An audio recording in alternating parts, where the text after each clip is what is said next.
A continuación voy a presentar los resultados del proyecto final para la asignatura Sistemas fotovoltaicos.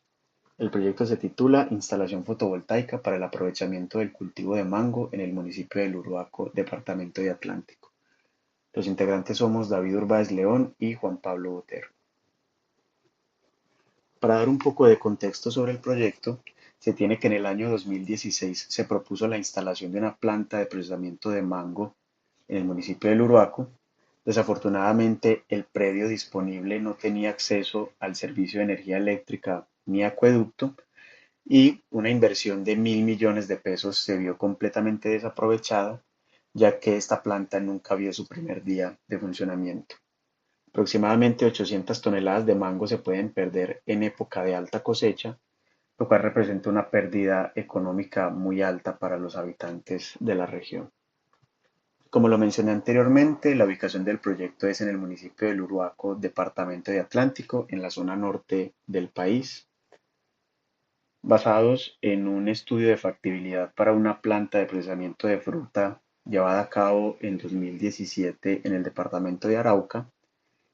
Se tienen todos los dispositivos o todos los activos requeridos para la implementación de la planta de producción, donde en la parte superior se puede identificar la cantidad de equipos, su tensión de operación, la potencia, factor de utilización, su capacidad de procesamiento según aplique y el tiempo de operación durante la jornada. En la parte inferior se puede identificar el perfil de carga completo para cada una de las horas del día con su consumo en kilovatios hora. Esta sería la arquitectura propuesta para el sistema.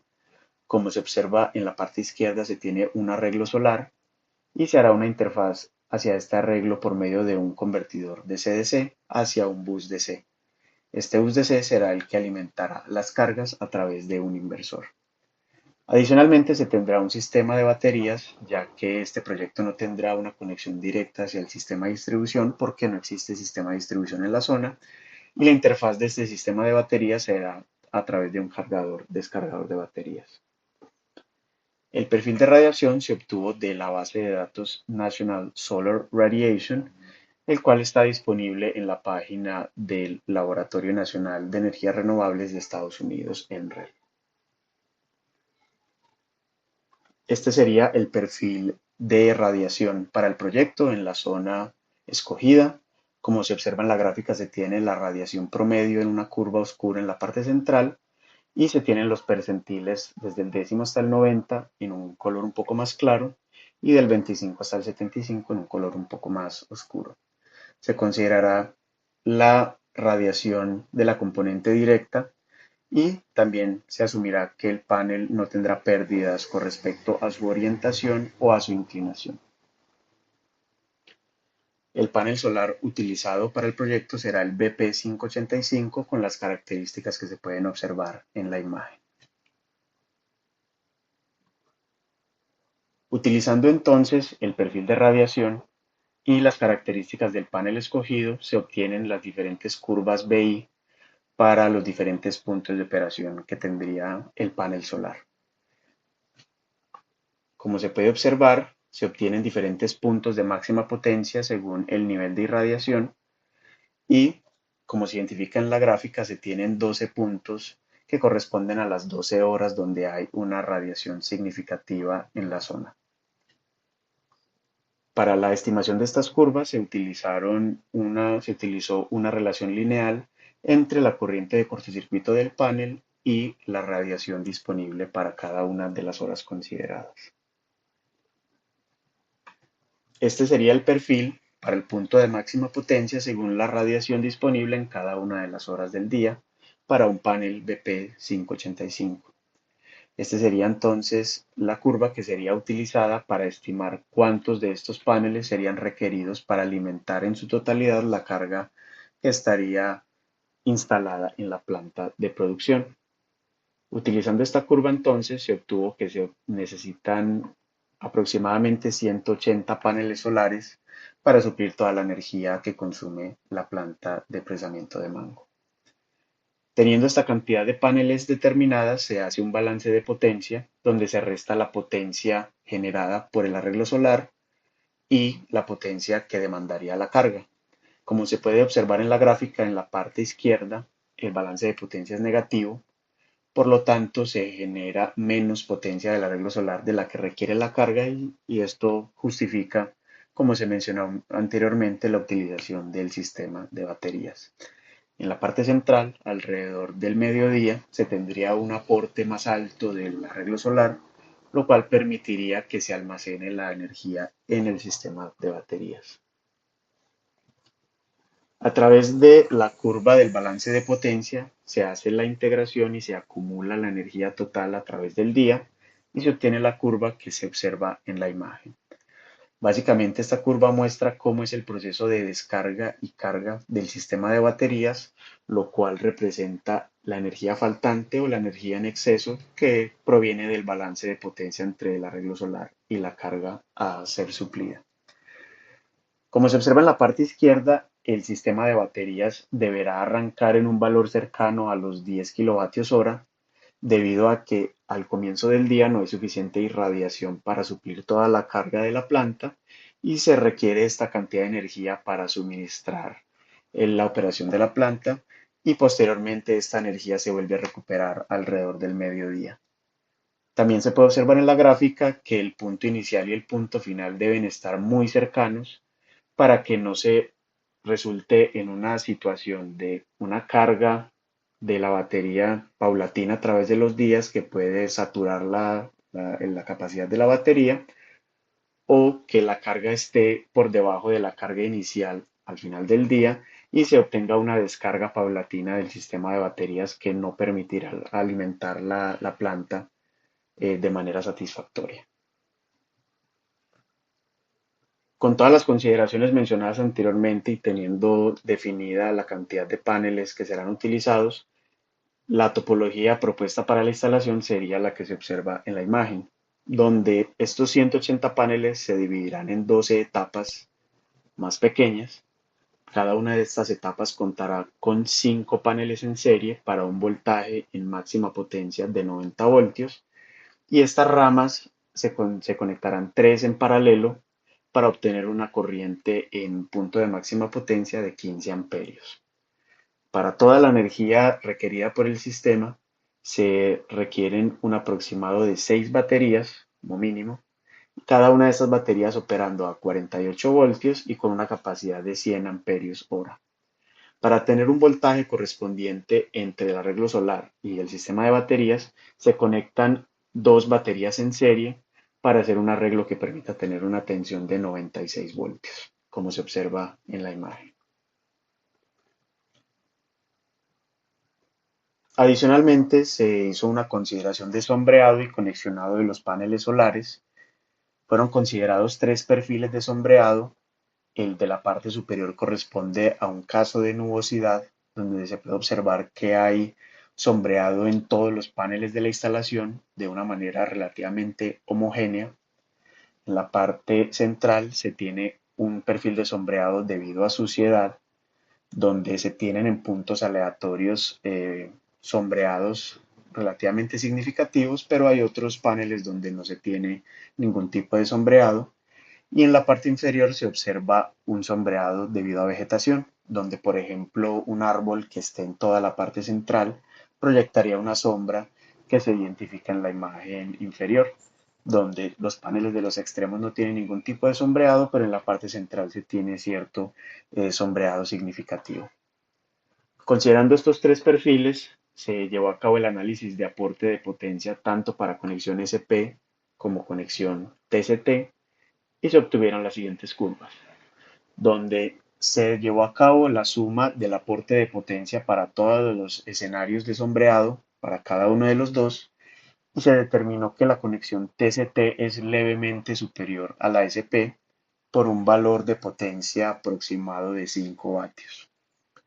Dado que estos 5 vatios no representan un valor de potencia muy significativo y adicionalmente considerando que la conexión SP es mucho más sencilla de ser implementada en la práctica, para la presente aplicación se escogió la conexión SP.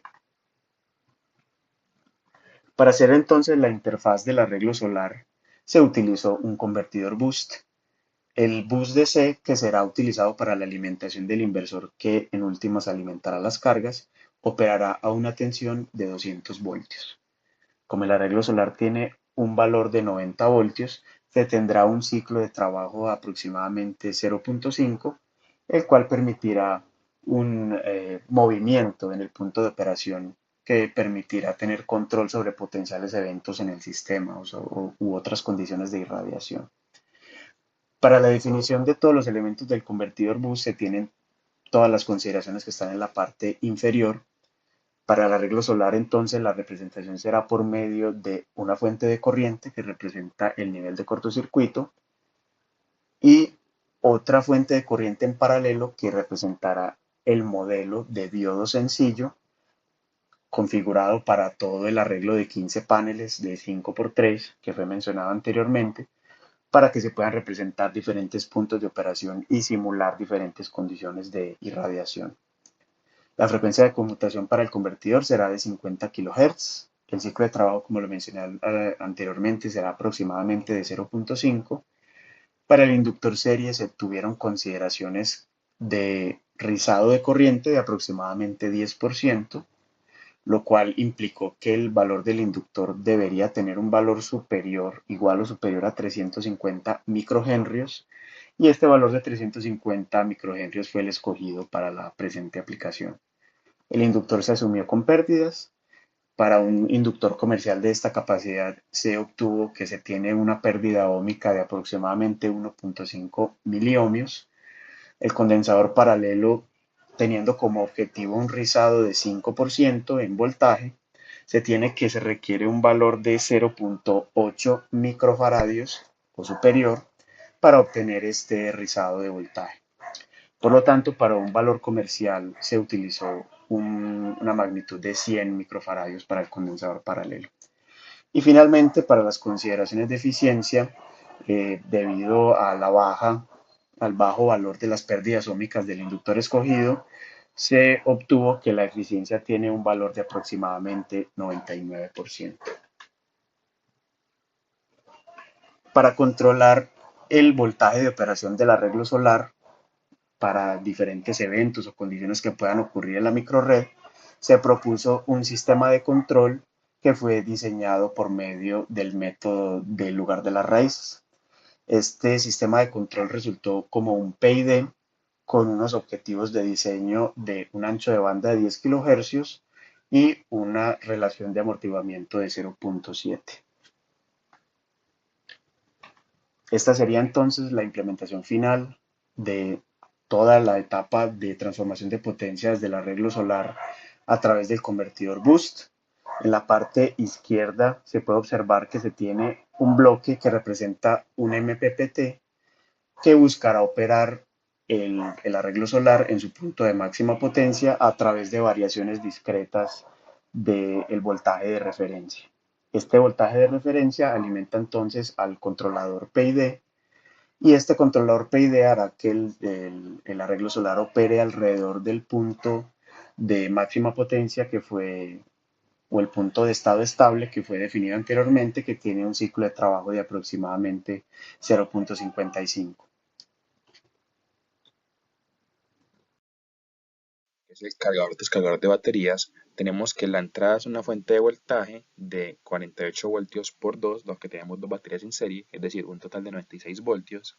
Y nuestra salida es una corriente de carga, es una fuente, estamos con una fuente de corriente, dado que este convertidor tiene la función de mantener la tensión o de regular la tensión en el bus DC. Ahora también modelamos la resistencia del inductor para modelar las pérdidas a través de este componente. Al resolver las ecuaciones obtenemos que el duty cycle requerido en el punto de estado estable es de 0.520 aproximadamente, y con este valor podemos garantizar que estamos en un punto medio de control, es decir, que el controlador tiene un rango suficiente de operación entre 0 y 1, estamos más o menos en el valor de 0.5. Luego el valor de la eficiencia se calculó con esta ecuación, nos dio un valor del 97.9%, y garantizando unos rizados del 1% en la tensión del bus DC y del 2% en la corriente de las baterías, que es la corriente que va por el inductor, obtenemos estos valores para el inductor y para el capacitor. Ahora bien, para el modelo dinámico se resolvieron las ecuaciones de los voltajes en el inductor y la corriente por el capacitor en las condiciones de U igual a 0 y U igual a 1, que es la señal de control de los convertidores, y obtuvimos estas ecuaciones en en la ecuación dinámica, y al linealizarla por medio de los jacobianos de las matrices A, B, C y D, obtenemos el modelo de la función de transferencia. Inicialmente habíamos modelado como salida el voltaje DC con respecto al duty cycle, pero esa función de transferencia nos dio una función de transferencia de fase no mínima, por lo cual la estrategia fue controlar primero la corriente por el inductor y luego a través de un control en cascada controlar el voltaje a la salida. Al hacer diseñar el control con la herramienta Sysotool de la corriente, se obtuvo esta función de transferencia, es decir, un controlador PI. Con esto fue suficiente para controlar la corriente en el inductor, cumpliendo los requisitos del ancho de banda y el amortiguamiento del control de la función de transferencia del lazo completo cerrado. Y para la función de transferencia ya de voltaje con respecto a la corriente, se resolvió el circuito, se obtuvo la función de transferencia que se ve en pantalla, y en el controlador se redujo el ancho de banda de ese control externo y se obtiene el mismo amortiguamiento que es el requerido, el valor de 0.707. Pues acá tenemos nuestra simulación en PSIM, en donde tenemos el modelo del panel, tenemos cambios de radiación a 200 milisegundos, luego tenemos otro cambio de radiación a 500 milisegundos y finalmente un cambio a 900 milisegundos. Esos son los eventos que estamos simulando. Tenemos nuestro convertidor, que es el control de la tensión del panel, es un convertidor boost, el que se diseñó en la primera etapa. Acá está el boost DC y acá tenemos nuestro convertidor cargador y descargador de baterías, en donde contamos con dos baterías en serie, como se puede ver por acá, y bueno, tenemos los controles y los demás componentes. Ahora, para la carga, utilizamos un inversor de los ejemplos de PSIM, tenemos nuestra carga trifásica, acá modelada, y vemos por acá los resultados. Por un lado, la tensión DC se mantiene en 200 voltios, que es nuestro valor de diseño, aún con los eventos de cambios de radiación. Vemos acá las oscilaciones que aparecen. Vemos también cómo la corriente de la batería se mantiene, sigue el valor de set point, por un lado el controlador, y por otro lado, a medida que vamos perdiendo potencia en el panel, la batería va asumiendo el valor de la carga. Ahora, en la siguiente gráfica tenemos la tensión del panel, acá también se sigue la referencia, y vemos cómo va actuando el MPPT, cambiando su valor de tensión ante los diferentes cambios de radiación. Y finalmente tenemos por acá la corriente en la carga, que es la corriente trifásica a la salida del inversor, donde acá estaríamos viendo la fase A, que es la que vemos por acá. Y ya con eso tenemos la correcta simulación de nuestro caso de estudio.